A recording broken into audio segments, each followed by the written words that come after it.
شو جهزتي لنا؟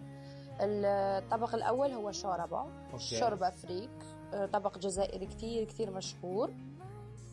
Pour notre séquence rétro, on vous a retrouvé un très vieux film tunisien qui, semble-t-il, a connu un succès aussi grand, aussi populaire que celui qu'a connu Gros Quick chez nous, La Purée Mousseline ou bien Dom Patillo. Alors si vous êtes né là-bas, forcément ça va vous rappeler des souvenirs. Séquence Petite Madeleine signée Ben Proust.